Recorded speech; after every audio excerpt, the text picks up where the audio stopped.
ओम श्री गणेशाय नमः। ओम श्री गणेशाय नमः। ओम श्री गणेशाय नमः। ओम नमो भगवते वासुदेवाय नमः। ओम नमो भगवते वासुदेवाय नमः। ओम नमो भगवते वासुदेवाय नमः। देवी सज्जनों, साथियों, दोस्तों, भक्तों, सभी को नमस्कार। कथा प्रारंभ कर रहे हैं। पिछले भाग में प्रश्न किया था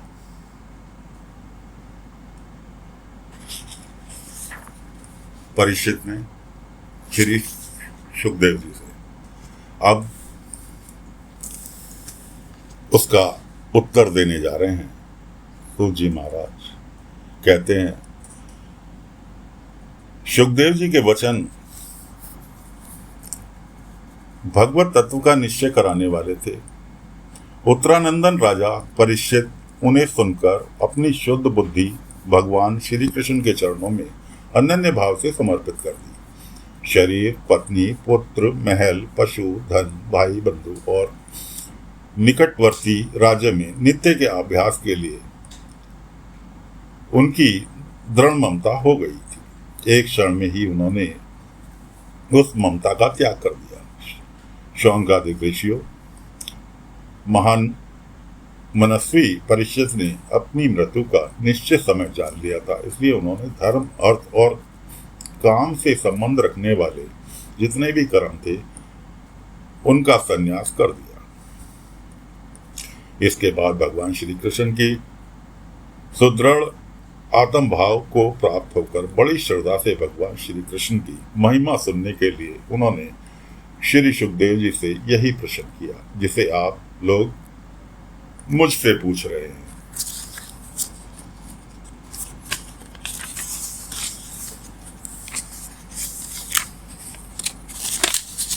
आपको सुना रहे हैं श्रीमद् भागवत पुराण का खंड 2 का 4था अध्याय। परीक्षित ने पूछा, भगवत स्वरूप मुनिवर, आप परम पवित्र और सर्वज्ञ हैं। आपने जो कुछ कहा है वह सत्य एवं उचित है। आप ज्यों ज्यों भगवान की कथा कहते जा रहे हैं त्यों त्यों मेरे अज्ञान का पर्दा फटता जा रहा है। मैं आपसे फिर भी यह जानना चाहता हूँ कि भगवान अपनी माया से इस संसार की सृष्टि कैसे करते हैं। इस संसार की रचना तो इतनी रहस्यमयी है कि ब्रह्मादि समर्थ लोकपाल भी इसके समझने में भूल कर बैठते हैं। भगवान कैसे इस विश्व की रक्षा और संहार करते हैं। अनंत शक्ति परमात्मा किन किन शक्तियों का आश्रय लेकर अपने आप को ही खिलौने बनाकर खेलते हैं। वे बच्चों के बनाए हुए घरौंदों की तरह ब्रह्मांड को कैसे बनाते हैं और फिर किस प्रकार बात की बात भी मिटा देते हैं। भगवान श्री हरि की लीलाएं बड़ी अद्भुत, अचित्य, इनमें संदेह नहीं कि बड़े बड़े विद्वानों के लिए भी उनकी लीला का रहस्य समझना अत्यंत कठिन प्रतीत होता है। भगवान तो अकेले ही हैं। वे बहुत से कर्म करने के लिए पुरुष रूप से प्रकृति के विभिन्न गुणों को एक साथ ही धारण करते हैं अथवा अनेक अवतार ग्रहण करके उन्हें क्रमशः धारण करते हैं। मुनिवर, आप वेद और ब्रह्मत्व दोनों के पूर्ण मर्मज्ञ हैं, इसलिए मेरे संदेह का निवारण कीजिए। सूत जी कहते हैं, जब राजा परीक्षित ने भगवान के गुणों का वर्णन करने के लिए उनसे इस प्रकार प्रार्थना की तो सुखदेव जी ने भगवान श्री कृष्ण का बार बार स्मरण करके अपना प्रवचन आरंभ किया। श्री सुखदेव जी ने कहा, उन पुरुषोत्तम भगवान के चरण कमलों में मेरे कोटि कोटि प्रणाम, जो संसार की उत्पत्ति, स्थिति और प्रलय की लीला करने के लिए सत्व, रज और तमोगुण तीनों शक्तियों को स्वीकार कर ब्रह्मा, विष्णु और शंकर का रूप धारण करते हैं, जो समस्त चर अचर प्राणियों के हृदय में अंतर्यामी रूप से विराजमान है, जिनका स्वरूप और उनकी उपलब्धि का मार्ग बुद्धि के विषय नहीं है, जो स्वयं उन्नत है तथा जिनकी महिमा भी अनंत है। हम पुनः बार बार उनके चरणों में नमस्कार करते हैं, जो सत्पुरुषों का दुख मिटाकर उन्हें अपने प्रेम का दान करते हैं, दुष्टों को संसारिक बढ़ती रोककर उन्हें मुक्ति देते हैं। जो लोग परमहंस आश्रम में स्थित हैं, उन्हें उनकी भी अभीष्ट वस्तु का दान करते हैं, क्योंकि चर अचर समस्त प्राणी उन्हीं की मूर्ति है। इसलिए किसी से भी उनकी पक्षपात नहीं है। जो बड़े ही भक्त वत्सल हैं और हठपूर्वक भक्ति ही साधन करने वाले लोग, जिनकी छाया भी नहीं छू सकते, जिनके समान भी किसी का ऐश्वर्य नहीं है, फिर उससे अधिक तो हो ही कैसे सकता है, तथा ऐसे ऐश्वर्य युक्त होकर जो निरंतर ब्रह्म स्वरूप अपने धाम में विहार करते रहते हैं, उन भगवान श्री कृष्ण को बार बार नमस्कार करता हूँ। जिनका कीर्तन, स्मरण, दर्शन, वंदन, श्रवण और पूजन जीवों के पापों का तत्काल नष्ट कर देता है, उन पुण्य कीर्ति भगवान श्री कृष्ण को बार बार नमस्कार करता हूँ। विवेक की पुरुष जिनके चरण कमलों की शरण लेकर अपने हृदय से इस लोक और परलोक की आसक्ति निकाल डालते हैं और बिना किसी परिश्रम के ब्रह्म पद को प्राप्त कर लेते हैं, उन मंगलमय की कीर्ति वाले भगवान श्री कृष्ण को अनेक बार नमस्कार है। बड़े बड़े तपस्वी, दानी, यशस्वी, मनस्वी, सदाचारी और मंत्रवेता जब तक अपनी साधनाओं को तथा अपने आप को उनके चरण कमलों में समर्पित नहीं कर देते, तब तक उन्हें कल्याण की प्राप्ति नहीं होती। जिनके प्रति आत्म समर्पण की ऐसी महिमा है, उन कल्याणमय कीर्ति वाले भगवान को बार बार नमस्कार है। किरात, हुण, आंध्र, पुलिंद, पुलकस, अभीर, कंक, यवन और खस यदि नीच जातियां तथा दूसरे पापी जिनके शरणागत भक्तों की शरण ग्रहण करने से ही पवित्र हो जाते हैं, उन सर्वशक्तिमान भगवान को बार बार नमस्कार है। वे ही भगवान ज्ञानियों के आत्मा हैं, भक्तों के स्वामी हैं, कर्मकांडियों के लिए वेद मूर्ति हैं, धार्मिकों के लिए धर्म मूर्ति हैं, तपस्वियों के लिए तप स्वरूप है। ब्रह्मा, शंकर आदि बड़े बड़े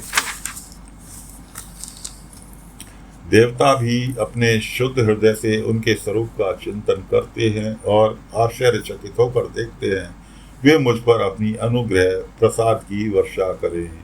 जो समस्त संपत्तियों की स्वामिनी लक्ष्मी देवी के पति हैं, समस्त यज्ञों के भोक्ता एवं फलदाता हैं, प्रजा के रक्षक हैं, सबके अंतर्मयी और समस्त लोकों के पालन करता है, तथा पृथ्वी के स्वामी है, जिन्होंने यदुवंश में प्रकट होकर अंधक वश्यम एवं यदुवंश के लोगों की रक्षा की है, तथा जो उन लोगों के एकमात्र आश्रय रहे हैं, वे भक्त वत्सल संत जनों के सर्व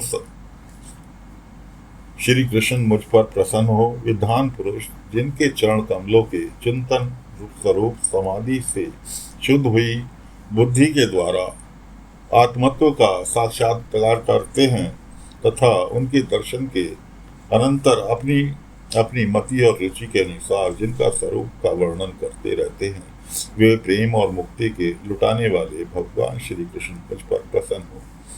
जिन्होंने सृष्टि के समय ब्रह्मा के हृदय में पूर्व कल्प की स्मृति जागृत करने के लिए ज्ञान की अधिष्ठात्री देवी को प्रेरित किया और वे अपने अंगों के सहित वेद के रूप में उनके मुख से प्रकट हुई, वे ज्ञान के मूल कारण भगवान मुझ पर कृपा करें, मेरे हृदय में प्रकट हो।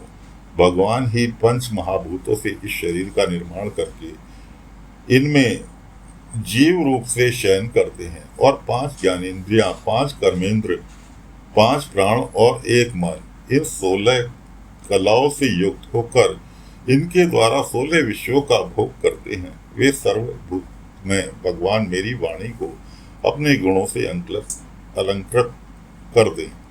संत पुरुष जिनके मुख कमल से मकरंद के समान झड़ती हुई ज्ञान में शुद्धता का पान करते रहते हैं, उन वासुदेव अवतार सर्वज्ञ भगवान व्यास के चरणों में मेरा बार बार नमस्कार है। परीक्षित, वेद गर्भ स्वयंभू ब्रह्मा ने नारद के प्रश्न करने पर यही बात कही थी, जिसका स्वयं भगवान नारायण ने उन्हें उपदेश दिया, और वही मैं तुमसे कह रहा हूं।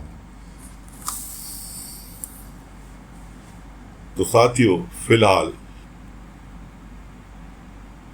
खंड 2 का चौथा अध्याय यहाँ पर समाप्त होता है और कथा को यहीं पर विराम दे रहे हैं। आशा करते हैं आप कथा ध्यानपूर्वक सुन रहे होंगे। क्यों, फिर एक बार आपको बता देते हैं कि अभी तक आपने जितनी बार भी कथा सुनी, पंडाल में सुनी, कथावाचकों के द्वारा सुनी, पूर्ण कथा किसी ने नहीं सुनाई, ना ही कथा प्रारंभ के स्थान तक नहीं पहुंच पाए। केवल आपको क्या मिला सुनने के लिए? 4 लाइनें भागवत महापुराण के महात्म की और उसके बाद एक भजन, फिर 4 लाइनें महात्म की। अब आप खुद सोचें, 7 दिन के अंदर आप कैसे भगवत पुराण सुन सकते हैं? ये तो आप प्रतिदिन अगर 10 मिनट का भी समय निकाल पाएंगे अपने लिए, मेरे लिए नहीं, मेरा काम है आप तक पहुंचाना, शुद्ध हिंदी में पहुंचाना, ताकि आप समझ सकें। वरना भगवत महापुराण पूरी श्लोकों के ऊपर आधारित, उन श्लोकों की व्याख्या हिंदी में कर, शुद्ध हिंदी में कर आपके पास तक पहुंचाई जा रही है। अगर आप ध्यान से सुनेंगे आपका कल्याण होगा, प्रभु में आस्था रखेंगे आपका कल्याण होगा।